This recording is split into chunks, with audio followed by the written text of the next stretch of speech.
Саламатсыздар ма балалар? Отыра қойайық. Психологиялық дайындық жасап жүрейік. Жаратылыстан сабақ бастамас бұрын. Сабаққа дайындықтарыңыз қалай балдар? Көңіл күйлеріңіз қалай балдар? Ынталарыңыз ше? Ендеше сабағымызды бастаймыз ба? Жарайсыздар балдар.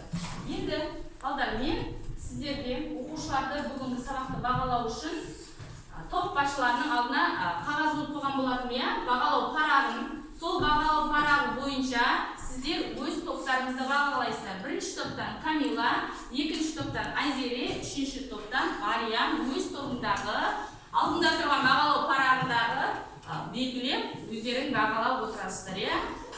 Енді біз алдыңғы оқуды тексеріп жіберейік. Алдыңғы оқуда біз не өтіп едік? Кім айтады балдар? Алдыңғы оқудың, иә? Камила, қандай тақырып өттік? Ауырлық күші қай жерге әсер етеді? Ауырлық күші қай жерге әсер етеді деген тақырып болатын. Енді мен өткен сабақты сұрақтар қою арқылы пысықтаймын. Яғни пісте әдісі арқылы пысықтаймын. Пісте деген не екенін білеміз ғой балдар, иә? Мен әр топқа барып екі пістеден сұрақ қойыңыздар. Сол сұрақ қойыңыздар.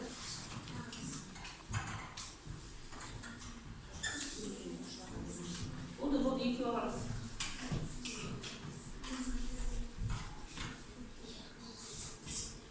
Осы екі топқа екі, иә? Сол сұраққа дайындала қояйық. Және сол сұрақтың жауабын маған айтамыз. Сол арқылы біз өткен оқуымызды тексереміз. Ал, дайынбыз ба? Дайын топтар бар ма? Дайынсыз бірінші топ? Ал сұрағымызды оқып, соған жауап бере қойыңыздар. Айнара, сен жауап бересің бе? Дене күштері қандай түрлерге бөлінеді? Дене күштері қандай түрлерге бөлінеді? Қандай түрлерге бөлінеді? Серпімді, серпімсіз.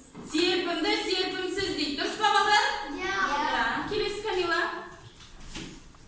Күш қалай әсер етеді? Қалай сұрау? Күш қалай әсер етеді? Күш қалай әсер етеді дейді. Жауап? Қозғалуына көмектеседі, кедергі келтіреді, дененің жылдамдығын өзгертеді.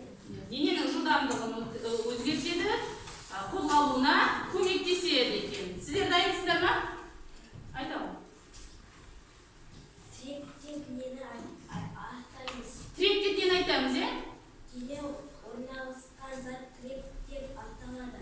Дене орналасқан яғни зат, парта болса партаның үстінде мынау кітап тұр ғой, сол тірек деп аталады, иә? Мына партамыз. Айта бер. Дене ненің әсерінен қозғалады? Дене ненің әсерінен қозғалады? Күштің әсерінен. Күштің әсерінен қозғалады. Жақсы.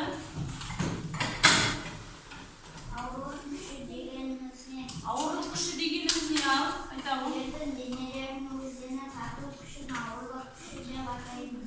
Жердің денелерді өзіне тарту күшін біз ауырлық күші деп айтамыз, иә? Дене күшінің сыртында қандай күш өткізеді? Дене күшінің қалпына келуіне қандай күш әсер етеді екен? Серпімділік күші әсер етеді екен. Топ басшылары, топтарындағы жаңа жауап берген оқушыларды бағалап белгі қоя қойыңдар. Жақсы. Енді біз жалпы балдар қойдық па белгілерді? Қойсақ, енді балдар біз күшті нешеге бөлінеді дедік балдар? Үшке. Дұрыс айтасың Алиханна, Алиханға қойып. Қандай күштер болады?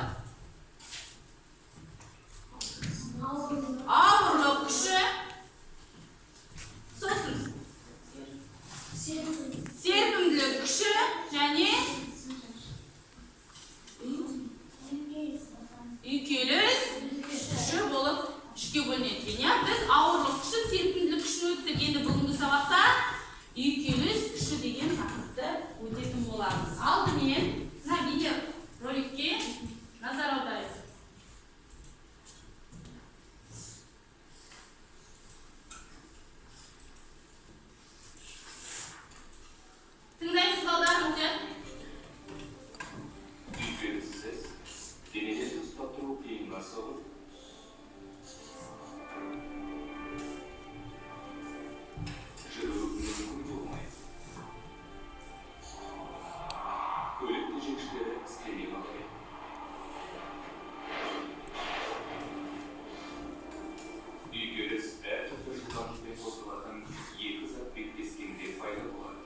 кезінде тежегіштің көмегінсіз ақыр аяғында жоқтайды. Өйткені оның дөңгелектеріне үйкеліс күші әсер етеді.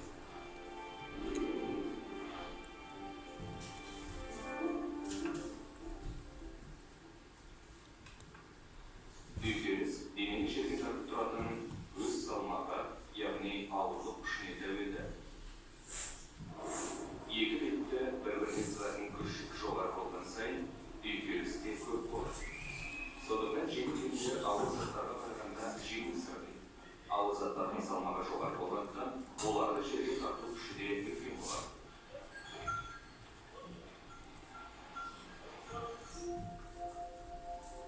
Үйкеліс сондай-ақ дене беттерінің қасиеттеріне де тәуелді. Егіс, жабыстықтық немесе майлы болу секілді факторлар денелердің үйкеліс шамасына әсер етеді. Дене үйкеліс әсерінен жылдамдығын азайтқанда немесе тоқтағанда оның энергиясы жоғалмайды. Ол жылу энергиясына айналады. Атмосферамызда енетін метеорлар осы себепті жанып кетеді.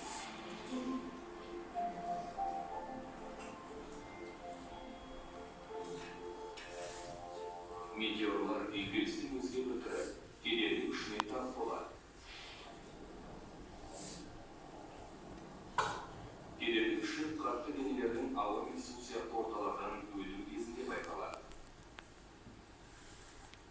Балға мен қауырсынды жерге тастағанда қауырсын ауа кедергісі әсерінен баяу құлайды.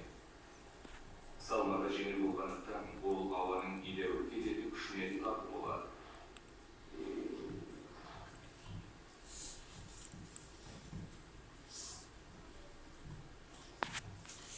Мәселен, айда балға мен қауырсын бірдей құлайды. Себебі онда үйкеліс тудыратын ауа жоқ.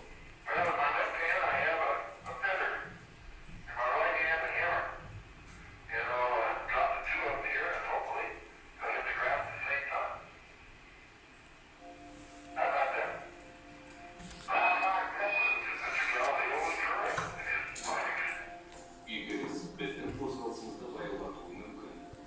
Бірақ онсыз біз өте тайғақ әлемде өмір сүреді.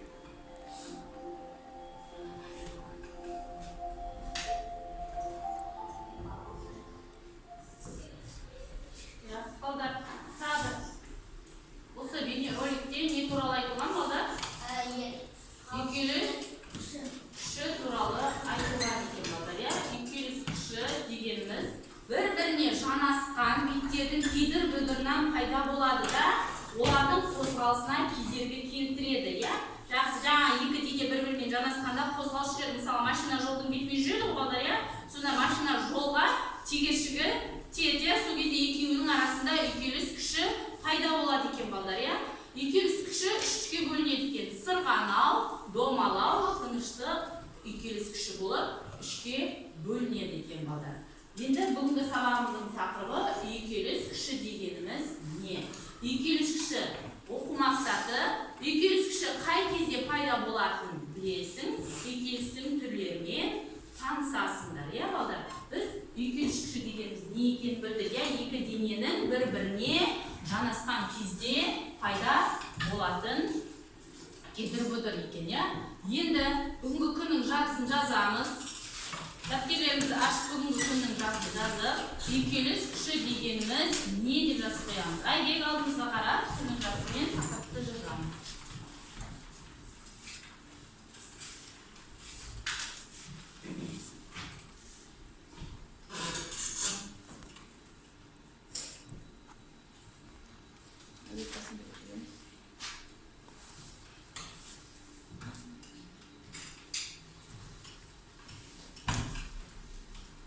Жақсы, балдар, енді біз үйкеліс күшінің ережесін түрлерін таныстық. Енді сіздерге кішкене тәжірибе жасап жіберейік. Екі дененің жанасқан беті. Мысалға, мына жерге суға жайып қойдым. Енді қолымдағы не балдар? Көлік. Мен осы көлікті сыртынан, балдар. Сол кезде балдар көлік не істеп қалды? Тоқтап қалды. Себебі мына сүлгіміз тегіс па, балдар? Тегіс емес. Ал енді сүлгіні алып тастап, көлікті итеретін болсам, көлік мына үстелдің үстімен аяғына дейін жүріп кетті, балдар. Және қалай жүріп балдар? Жеңіл жүр. Ал неден деп ойлайсыңдар балдар ол? Себебі партаның үстіне тегіс, иә. Ал сүлгінің үсті тегіс пе балдар? Сүлгі тегіс пе? Сүлгіде кішкене не кедір бұдырлар бар екен. Енді балдар қарай, қай жерде үйкеліс күші көп? Сүлге жайылған кезде үйкеліс күші көп болды деп ойлайсыздар ма? Әлде партаның өзінде жүргенде? Солай ма? Қатты айтамыз. Сүлгі, иә, сүлгі жайылған кезде машинамыз жеңіл жүрді ма? Жоқ, ол тоқтап қалды, яғни кедір бұдырлары көп болғандықтан тоқтап қалды. Енді ал партада ол қалай жүрді? Оңай жүрген екен балдар, иә? Енді мен сіздерге топтық тапсырма берем. Жаңа видеороликте тыңдадыңыздар. Енді тағы да айтам. Үйкеліс күшінің түрлерін жазамыз. Бірінші топ. Иә? Екінші топ. Мына жерде суреттер тұр. Сол суреттердегі заттар үйкеліс күшінің қай түріне жатады? Жаңа бірінші топ жазады ғой үйкеліс күшінің түрлерін. Соған жатам. Үйкеліс күшінің түрлері жаңа неше деп айттым балдар? Қандай үйкеліс күші? Я қандай? Домалау үйкеліс күші болады. Сырғанау үйкеліс күші болады. Тыныштық үйкеліс күші болады. Соның қайсында қайға жататын? Енді сіздерге тапсырма үйкеліс күшін азайтудың жолдарын айтасыздар. Үйкеліс күшін азайтудың жолдарын.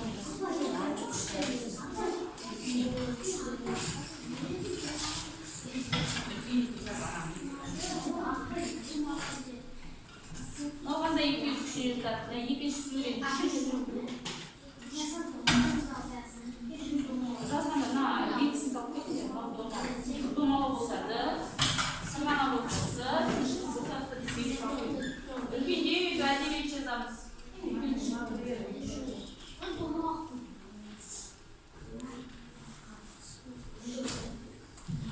Сіздердейік, балдар.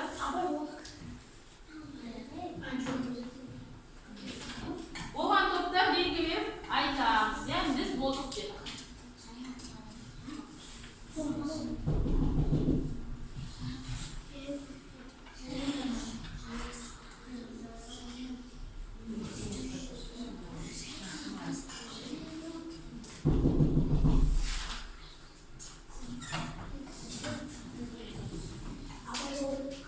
Болдық па балдар? Болғандарыңыз қазір бірінші топ бола алсын, сосын айтамыз.